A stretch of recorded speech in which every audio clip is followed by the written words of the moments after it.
Hello, Internet. Welcome to the first episode of Ask Greg. I am Greg, obviously. This is a web show that I'm hosting, which is a show about me. No, I'm just kidding. No, it's actually a show where you, the viewers, can ask me anything in the world you want me to. Ask me anything, and I will answer your questions honestly, raw dog, no condom, straight up, no chaser. Okay, I give it to you raw, real, anything you want me to ask, anything you want me to, no, anything you want to ask. I'm ready. Look, I got fucking lazy tongue. I'm fucking up, folks, but whatever. Yeah. So yeah, this is the first show. Yeah, you can ask me anything, any old thing you want. No stupid shit though. Nothing that's gonna make me want to slap you in public. Okay, but you know what? Enough of me babbling. Let's get into it. Okay. So the first question comes from Nicole. This is a very interesting question, actually. I'm actually kind of scared to read it. But you asked me, Nicole, so I'm going to give it to you. Give it to you raw dog with no condom, all right? Here we go. So Nicole writes, Dear Greg, why does everyone I know get so upset when I don't cut my toenails for 6 months? Really? You asked me that question? I think you know the answer to that. I think it's because it's fucking disgusting. I mean, listen, okay. I hope you're not one of those hippy dippy chicks that don't wash their ass for like 2 days. You know, one of those people. You ever meet one of those people that just like, I want to be all natural. So I don't believe in antiperspirant. So now you're going around smelling like 12 days of funk. I hope not, because if you're telling me that you don't cut your toenails for 6 months, I hate to see what's going on, you know, down in the promised land. All right, like, come on. I mean, people will get upset because no one wants to see somebody toes that look like with scissor hands. Like, that shit is gross, Nicole. Okay, or you cutting up sheets? You got holes in your socks. Like, stop that shit. I hope your man's not a foot guy. If he gotta go sucking them toes, holy shit, his mouth must be all cut the fuck up. God damn. 6 months? 6 months? You can't afford a goddamn manicure or pedicure? Or the mani pedis? Yeah. You can't afford a pedicure? Jesus Christ, times ain't that hard. I'm pretty sure you can afford a pedicure. That shit is gross, okay? No fucking dude wants a woman to have toenails that goddamn long and with hair on their goddamn toes. No one wants hobbit feet, okay? No one wants their girl to have feet like a hobbit, like they just took a walk out of the goddamn Shire at the Lord of the Rings, okay? Stop that shit. Cut your damn toenails weekly, okay? Maybe in your case daily, okay? Maybe you need little nubs or something. I don't know, but that shit is gross. No one likes a hippy dippy chick. Okay, this is not 1965. This ain't the hippie movement. Cut your goddamn toenails, okay? And hope you wash your ass. Woo! Anyway, next question. We'll move this along. God, this is a question I'm getting. I'm scared to read the other ones, people. Jesus H. fucking Christ. Okay, next question. It comes from Josh. Now, Josh, you're an interesting fellow because you sent me like 10, 20 questions when I told you to stop. Now, normally for some dumb shit like that, if I saw you in the street, I'd probably smack the shit out you. But you seem like a nice guy, so I'll give you a pass on that one. But one fucking question per episode, all right? So I chose one, and it's kind of silly, but it was the less silly one than that other silly ass shit you sent me. So Josh writes, what is the answer to life, the universe, and everything? I don't fucking know. I'm not a fucking philosopher. Do I look like a exoteric philosopher that knows the secret of life? I don't fucking know. Listen, I'm like anybody else. I'm out here sipping on fucking Kool-Aid and eating a big giant shit sandwich, okay? I don't fucking know, okay? I don't know what's the fucking answer to the universe and everything, and maybe the answer to the universe is just maybe it's your perception of what the world is, okay? Just, you know, your perception of what you think the world should be. All right, because the way I live my life could not necessarily be the way you live your life. So I think there's your fucking answer on that one. Moving along. Next one comes from Casey. Now Casey writes, what are some songs you hate or at least dislike, nobly dislike from a band you love? It's actually a good one. If I like a band, there's not too many songs I just dislike. But I will say this. I used to be a very big Korn fan. Very big Korn fan. Especially in high school, because that was the whole new metal scene, Korn, Limp Bizkit, and all those bands and everything, Linkin Park and all that good stuff. But I have to say, I don't know if it was their last album, but the album that Korn did was Skrillex.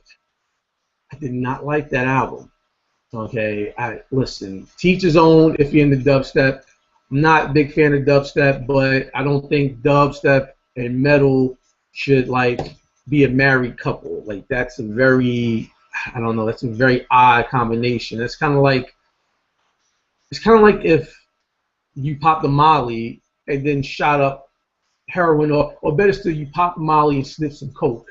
That's what that whole combination was between Korn and Skrillex. It just didn't match to me, I don't know how somebody would react if they was on Molly and coke, but if anybody knows, please, leave an answer in the comment section below. Let me know.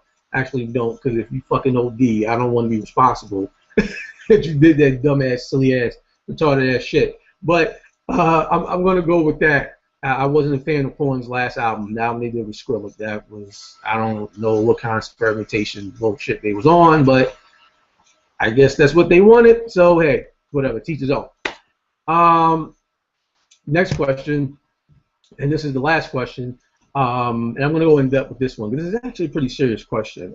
And usually, folks, I always tell people, man, you want the real shit, go someplace else. This is where the silly shit happens. But I will give some real good advice because I do want to give good advice to people. This one comes from Louis B. Now, Louis B had sent me a whole big, long, epic thing of a question, and I kind of just summarized it. And Louis, if you're watching, I'm going to give it to you straight. So Louis writes, how can I get over a girl that used me? I'm sorry. Sound like, well, I'm pulling the Floyd Mayweather, folks. I'm not illiterate. Louis B writes, how can I get over a girl that used me and continue to try to put her crazy on me? Okay, so I'm going to break down to you like this. I'm going to answer the question, and I'm going to get more in depth into it, Louis, because I know the situation. So, I think the way to get over a situation like this, is this. First, you have to ask yourself, do you want to get over this particular girl? Okay? Because for what the information that you sent me about the whole situation, because I need a little bit of a backstory to probably give you an answer. It sounds like you don't want to get over her. It doesn't. You have your own podcast. I listened to it, the link you sent me, and you sounded angry. It's fine to be hurt and angry and all that good stuff. But when you go publicly with this, this is a touchy subject, and then you play the recorded conversation that you have with this particular girl, it sounds like you're over it, man. Because if you was over it, you wouldn't give a shit. It'd be irrelevant to you. Excuse me, you know what I mean? If you were truly over it, you wouldn't give two goddamn shits. You wouldn't even think about this fucking girl. You wouldn't even think. You would go on with your life. And I think the way to get over her is you have to cut all ties. You have to cut all ties from this girl. You have to, and that's in any situation when you're going through a breakup. If you want to, get over somebody, you have to cut all ties. It sucks. It sounds mean, but it's a necessary evil. You can't answer her phone calls if she calls you. Don't answer her text messages. Don't delete her phone number. Block her number. uh, delete her from Facebook, block her from Facebook, okay? Unfollow her on Twitter, unfollow her on Instagram, you know, Tumblr, any social media outlet that you guys are on, just completely distance yourself from her. You know, so you feel that you're completely over her. I mean, you really have to cut her off. You cannot be friends with her. You can't talk to her, and let her know that. Let her know that, they listen, I'm trying to get over you, okay? I don't think it's a good idea that we talk. Please do not call me. When she seems to try to contact you, just don't contact her. Like, just block her and move on, you know, with your life. You know, and like I said, you have to want to be over her, because you know, from conversations you had with me and what you sent me, you said she contacted you, and you spoke to her, means you picked up the phone. It clearly says that you do not want to be over this girl. You know, it sounds like you two are both toxic for each other. It sounds like a very toxic situation, and you both are codependent. You know, I don't listen. This is a show where I give it to you raw dog and without a bag. All right, straight up, no chaser. Okay. Back in the day, there was a term for men like you, and that was called Captain Saberho. And that's what you are. I hate to say it. You know, you are an emotional guy. You know, by listening to your podcast, I can tell you're very emotional. And you have emotions, but you're a good guy. You know, you give your all, you give your heart to a situation, and she recognizes that. And certain women who, especially may not be right in the head, they feed off that. Oh, no matter what I do, he's always going to be there, and it's vice versa too. It's vice versa. Okay, men do it too. I don't want no disclaimer out there. I'm not a sexist or misogynist. I don't want the feminists, or I like to call them the vagina mafia, coming after me with this shit. I don't want the vagina mafia. Whoo, shit, y'all come down on fucking dudes harder than a goddamn brick. But it goes both ways.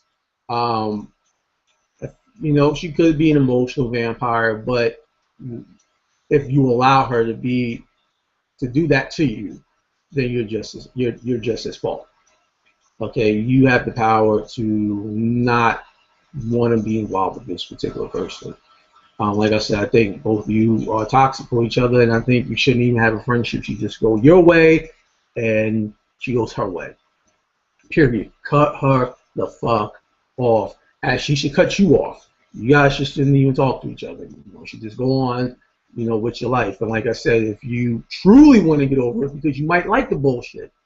I don't know if you like the bullshit, but if you don't like the bullshit, then you need to let it go. And just a disclaimer, I don't think putting that shit out on Front Street like that, excuse me, is a good look. It's not a good look for many reasons. You know, you don't want to look crazy. You don't want to listen. It's not to go on to a public forum and completely, what's that word I'm looking for? To embarrass someone.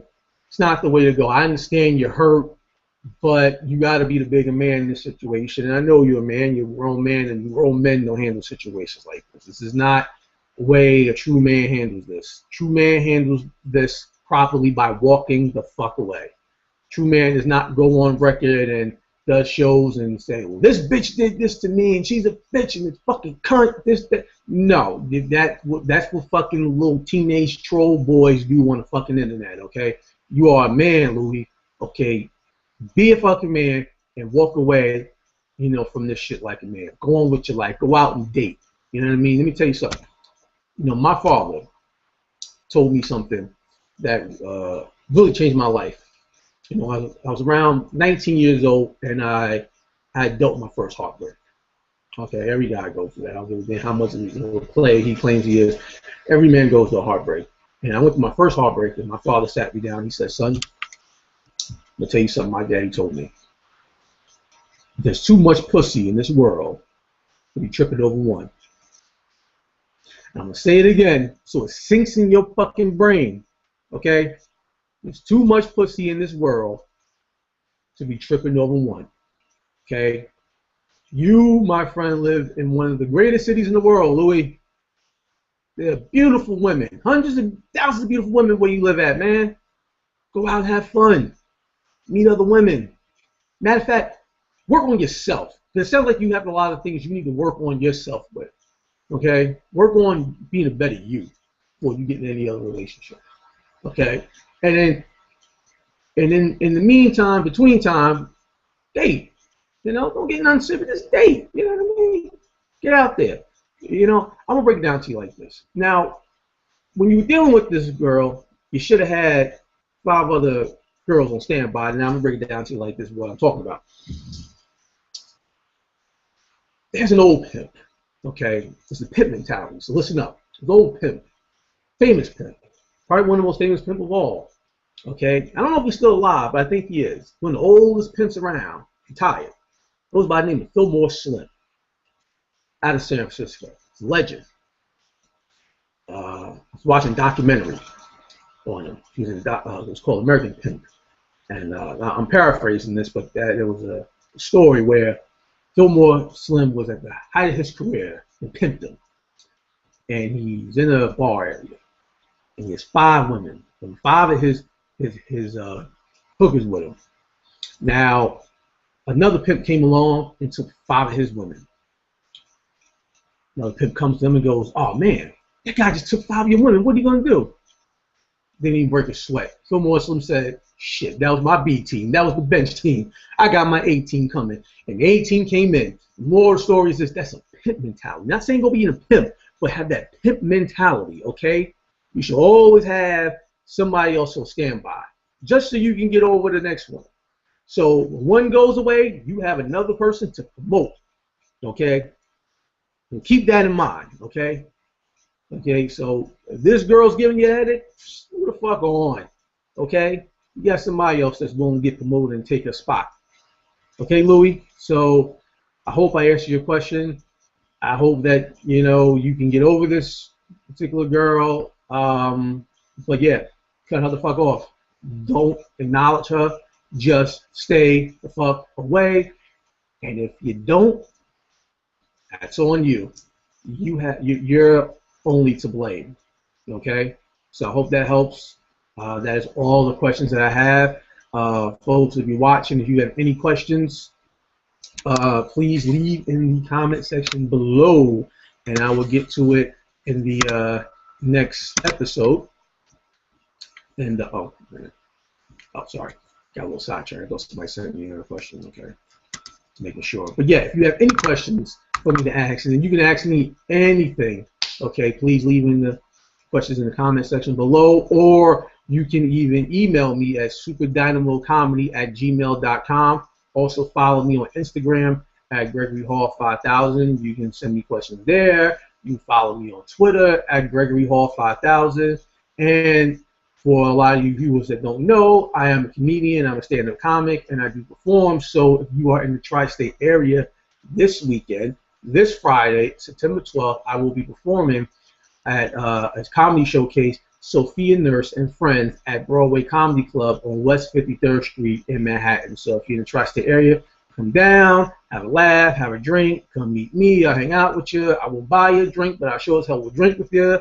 But you come down and get some laughs and see a host of other talented comics in the tri-state area. So that's been the first episode of Ask Greg, and thank you for tuning in.